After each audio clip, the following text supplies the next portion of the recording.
Hello everyone, today we'll do 7th chapter of 7th NCERT English book. The name of the chapter is The Invention of the Vita Wonk. इस chapter में हम एक inventor के बारे में discuss करने वाले हैं. The name of the inventor is mister Willy Wonka.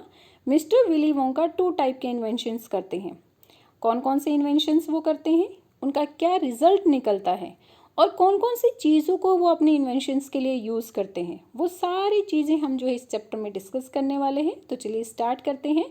Mister Willy Wonka begins by inventing Wonka White which makes people younger. Mister Willy Wonka white का आविष्कार करना शुरू करते हैं जो लोगों की आयु को छोटा कर देगी. But Wonka white is too strong, लेकिन वोंका वाइट बहुत ज़्यादा स्ट्रॉन्ग है. So some people disappear because their age becomes minus. One person actually becomes minus 87, which means he is going to wait 87 years before he can come back. इससे कुछ लोग तो बहुत disappear हो गए, यानी कि गायब ही हो गए, क्योंकि उनकी एज जो है माइनस में चली गई थी. एक पर्सन की एज तो एक्चुअली 87 माइनस 87 हो गई थी. इसका मीनिंग कि उसको जीरो तक आने के लिए 87 ईयर्स का वेट करना था और उसके बाद 87 ईयर्स और लगते उसको अपनी एक्चुअल एज में आने के लिए. Okay, so mister Willy Wonka must invent a new thing. So mister Willy Wonka को एक नई चीज़ का आविष्कार करना होगा. ये तो उनकी सक्सेसफुल नहीं हुई, क्योंकि इससे तो लोगों की एज क्या हो रही थी, माइनस में होती चली जा रही थी. माइनस में होने की वजह से वो लोग डिसअपियर हो रहे थे. सो वो एक नई चीज़ का आविष्कार करना शुरू करते हैं. Mr. Wonka said, so once again I rolled up my sleeves and set to work. Mr. Wonka कहते हैं तो एक बार फिर से मैंने अपनी स्लीव्स को ऊपर चढ़ा लिया है. and set to work. Set to work means begin to work, और काम करने के लिए रेडी हो गया. Once again I squeezed my brain searching for new recipe. I had to create A's to make people older, oldest. फिर से मैंने जो है अपने मस्तिष्क को निचोड़ा, यानी कि स्क्विज किया, उसके अंदर क्या क्या नई चीज़ें आ रही हैं उन सब के बारे में सोचा. एक नई औषधि बनाने के लिए, एक नई रेसिपी बनाने के लिए अब की बार मुझे एज बनानी थी. मतलब अब की बार मुझे ऐसा इन्वेंशन करना था जिससे लोगों की एज बढ़े, लोगों को बूढ़ा करने के लिए, और बूढ़ा, सबसे बूढ़ा. हा हा हा. I cried, for now the ideas were beginning to come. मैंने चिल्लाया क्योंकि अब इसके लिए मुझे आइडियाज़ आना शुरू हो गए थे. What is the oldest living thing in the world? What lives longer than anything else? इस वर्ल्ड पर सबसे पुरानी चीज़ क्या है, और कोई भी चीज़ कितना ज़्यादा लंबे टाइम तक रहती है, यानी कि ऐसी कौन सी चीज़ है जो सबसे लंबे टाइम तक रहती है. A tree, Charlie said. Charlie ने कहा कि एक tree. Right you are, Charlie तुम बिल्कुल सही हो. But what kind of a tree? Not the Douglas fir, not the oak, not the kedar. No my boy. लेकिन कौन सा ट्री? ना तो वो डॉगलस फर है, ना ही ओक है, ना ही केदार है. नहीं मेरे बॉय, इनमें से कोई भी नहीं है. It is a tree called the bristlecone pine that grows upon the slopes of Wheeler Peak of the Nevada, USA. ये जो ट्री है वो है ब्रिस्टल कॉन पाइन, जो कि यूएसए के नेवेडा के व्हीलर पीक की स्लोप्स पर ग्रो होता है.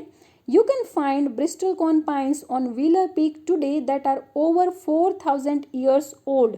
और तुम जो है व्हीलर की चोटी पर आज 4000 ईयर ओल्ड पुराने ब्रिस्टल कॉन पाइन्स को देख सकते हो. This is fact Charlie. और चार्ली, ये बिल्कुल सच बात है. Ask any dendrocologist you like and look that word up in the dictionary when you can get home. Will you please? तुम जो है इसके बारे में किसी भी डेंड्रोकोलॉजिस्ट कौन होते हैं, जो किसी की एज के बारे में पता लगाते हैं. तुम इसके बारे में किसी भी आयु जानने वाले विशेषज्ञ से पूछ सकते हो, और घर जाकर तुम जो है डिक्शनरी में इसके वर्ड को ढूंढ सकते हो. क्या तुम ऐसा करोगे please? So that started me of. और तभी जो है मैंने अपना काम स्टार्ट किया. आई jumped into the great class elevator and rust all over the world collecting special items from the oldest living things. मैंने जो है अपने बड़े कांच के एलिवेटर पर चढ़ा और सबसे अधिक आयु वाली वस्तुओं को इकट्ठा करने के लिए पूरे संसार में घूम गया. अब वो कौन कौन सी चीज़ों को कलेक्ट करता है? A pint of sap from the 4000 year old bristlecone pine. एक 4000 year old bristlecone pine की छाल, ओके, जो ये ट्रीज की जो छाल होती है उसको किया. एक 160 ईयर्स ओल्ड रूसी पीजेंट के जिसका नेम था पेट्रोविच गैग्रोविच के पैर के अंगूठे का नाखून उसने लिया। टोंगा के राजा के 200 ईयर्स पुराना जो कछुआ था, उस कछुए ने, उस टॉर्टोइस ने जो अंडा दिया हुआ था उसको उसने लिया। अरब में 51 ईयर्स ओल्ड घोड़े की पूंछ उसने ली। ओके, और 36 ईयर ओल्ड्स कैरोम्पेटस नामक बिल्ली की मूछें उसने ली। और कैरोम्पेटस की बॉडी पर जो एक लीज थी, यानी कि एक जो जूं थी जो 36 ईयर्स से उसकी बॉडी पर रह रही थी, वो उसने ली। तिब्बत से उसने 207 ईयर्स ओल्ड एक जाइंट रेट की पूंछ उसने ली। माउंट पोपोकापेटल की गुफा में रहने वाले एक 97 ईयर्स ओल्ड ग्रीमेक्लीन का काला दांत उसने लिया। ये भी एक टाइप का एनिमल ही होता है। पेरू से उसने 700 ईयर्स ओल्ड कटैलू के निकल बोन, यानी कि जो नी बोन होते हैं, उसकी हड्डी उसने ली। ओके, ये सारी चीज़ें उसने कलेक्ट की क्योंकि ये सारी चीज़ें वर्ल्ड में सबसे पुरानी चीज़ें थी। Okay, all over the world Charlie mister Wonka went on, mister Wonka बताते चले गए कि चार्ली पूरे वर्ल्ड में से I track down very old and ancient animals and took an important little bit of something from each one of them. मैंने जो है सबसे पुराने एनिमल्स को ढूंढा और उनकी एनिमल्स की कुछ न कुछ चीज़ मैंने ली। A hair and a eyebrow और something, it was no more than ounce or two of the jam scraped from between its toes while it was sleeping। और या तो मैंने उनका एक बाल लिया या फिर आईब्रो ली, या फिर जब वो सो रहे थे तो उनके पैरों के बीच में जो मतलब उंगलियों के बीच में जो जैम इकट्ठा हो जाता है, यानी कि जो खुरचन लग जाती है, वो मैंने ली।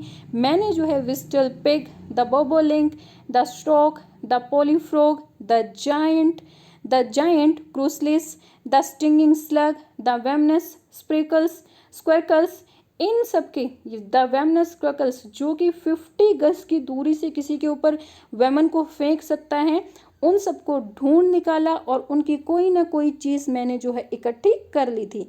But there is no time to tell you about them all now Charlie, लेकिन चार्ली इन सब बातों के बारे में बताने के लिए मेरे पास टाइम नहीं है।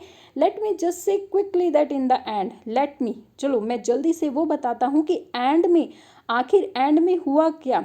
After loads of boiling and bubbling and mixing and testing in my inventing room, बहुत ज़्यादा मिक्स करने के बाद, बॉईल करने के बाद, जब उसमें बहुत सारे बबल आए, मिक्स करने के बाद और अपनी इन्वेंटिंग रूम में टेस्ट करने के बाद, I produced a tiny cup full of the oily black liquid. मैंने जो है एक छोटा सा कप, टाइनी कप जो है ब्लैक ऑयल लिक्विड से प्रोड्यूस किया and gave 4 drops of it to a brave 20-year-old Oompa Loompa volunteer to see what happened. और उसकी 4 ड्रॉप्स जो है मैंने एक वॉलेंटियर कौन होता है, जो अपनी खुद की इच्छा से कोई काम करता है, एक वॉलेंटियर जिसका नेम था ओम्पालिम्पा, उसको दी ये देखने के लिए कि क्या होता है। व्हाट डिड हैपन, चार्ली ने पूछा कि देन क्या हुआ। It was fantastic cried mister Wonka ने चिल्ला कर कहा कि ये बहुत ज़्यादा फैंटेस्टिक था, मतलब शानदार था। The moment he swallowed it, he began wrinkling and shivering up all over, and his hair started dropping off, and his teeth starting falling out. And before I knew it, he had suddenly become an old fellow of 75. जैसे ही उसने उन 4 बूंदों को swallow किया, निकला, वो जो है उसके पूरी बॉडी पर रिंकल आना स्टार्ट हो गई थी, यानी कि झुर्रियाँ पड़ना स्टार्ट हो गई थी। उसने शिवर करना, जैसे बूढ़े लोग शिवर करते हैं ना, उसने शिवर करना स्टार्ट कर दिया था। उसके हेयर गिरना स्टार्ट हो गए थे, उसके दांत गिरना स्टार्ट हो गए थे। और इससे पहले कि मैं जान पाता कि ये क्या हो रहा था, वो सडनली जो है एक 75 ईयर्स ओल्ड फेलो बन चुका था। And thus my dear Charlie was Vita Wonk invented, और इस तरह से my dear Charlie Vita Wonk का इन्वेंशन हुआ। ओके, सो यहाँ पर हमारी ये स्टोरी फिनिश होती है, कंप्लीट। हमने इस चैप्टर को रीड आउट कर लिया है। क्या हम